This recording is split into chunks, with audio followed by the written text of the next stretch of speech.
Welcome, today I'm showing how to unblock phone number into a TCL 30SE. First of all, open your phone application. Then in the top right corner we got 3 dots. Tap it and choose settings. Here go into block numbers option. And now here we got 2 block numbers, so for unlocking, for example, this last one number, tap here on the cross to the right side and confirm operation, tap unblock. And that's it.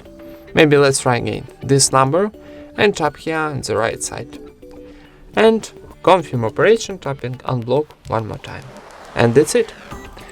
Thank you for watching, leave thumbs ups and subscribe to our channel.